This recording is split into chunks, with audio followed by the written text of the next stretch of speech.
Hey, Krista, how you feeling? How am I How are you feeling? All right. Okay, so for today, we got you, upper body. Now, Krista, I'm going to give you the choice. I want you to choose, well, you're not going to know what you're choosing, but I want you to choose 1, 2, or 3.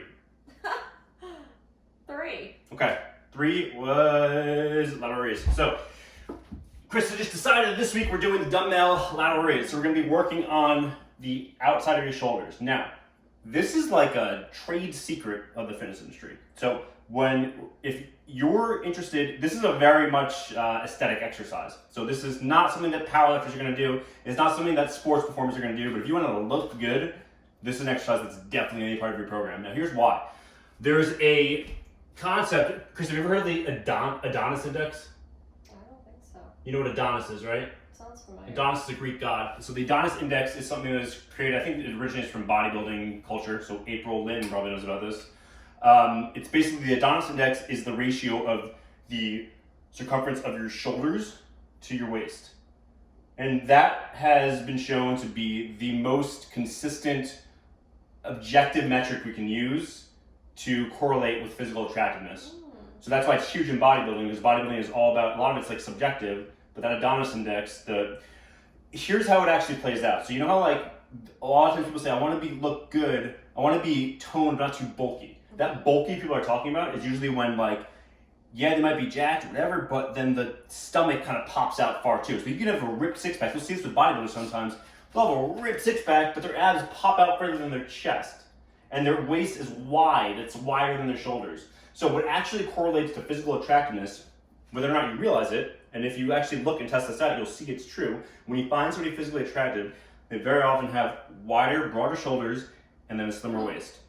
So, but both are important, because you might already have a slim waist, but if you already also have slim shoulders, then you're not getting your physique as attractive as you could. You're not reaching your full potential when it comes to looking great. That makes sense? It does. You laughing at, kid. All right.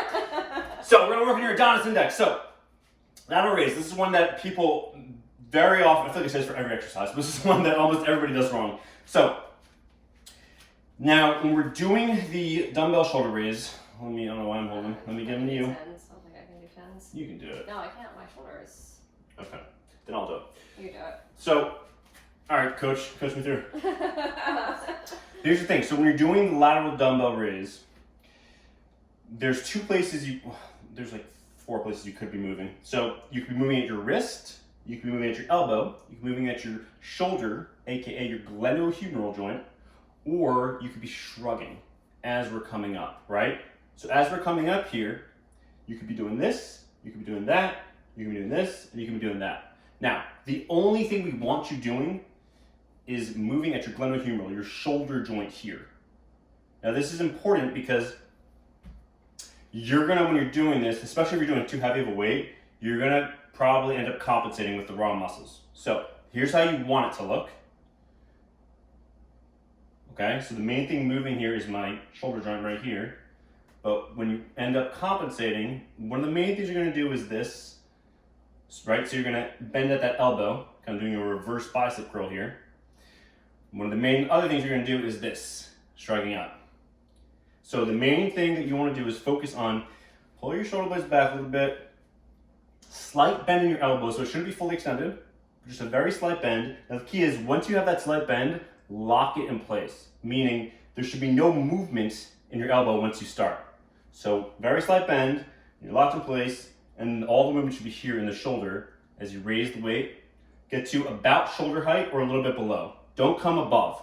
That's when you start getting into shoulder impingement and issues, and there's no benefit there anyways. You want to just go until either shoulder height or a little bit below. Coming up, see if you can hold for 2 seconds, and then come down slow. And then ideally, you can go one side at a time if you need to learn the form, but then when you're ready, we're gonna do both at the same time. Coming up, hold for 2, and come down slow. Okay, a couple other tips here. I mean, I could talk about all the nuances with this exercise for days, but one of the main things that I actually discovered for myself, shoulders were one of my problem issues when I first started working out. I was known when I was in high school for, I would have like any high school kid, the main thing I was doing was chest and biceps. I had huge biceps and little tiny shoulders that looked ridiculous. And And so I was always trying to work on my shoulders. And what I found was a couple tips that I've used with clients, and it's made a huge difference for them as well. Here's the main thing. What you want to be doing is you want the driver to be your lateral delt here. So the outside of your shoulder, this should be what's actually doing the movement. But by default, you're gonna be squeezing with your hand and you're gonna be using a lot of forearm. So what you wanna do is loosen your grip. And by loosening your grip, that's going to make it's gonna stop your forearm from dominating the movement. And then you have no choice but for your shoulder to do the work. So think of your hand more as a hook, where the dumbbells are kind of resting there to a very loose grip. And you'll see it should make a huge difference. You'll start feeling it more in your shoulder. You might even want to go down in weight and then try that out. So this is one of those that you want to start with the lightest weight you can. If you have a 2-pounder, do that. If you have a can of soup, do that. Or if you want to go really light, just use a Krista. My imaginary She did not hear the hands. joke I just made about her. All right, Oh, that is you, upper body. I'll see you tomorrow for L, lower body. Good job, Krista. thanks.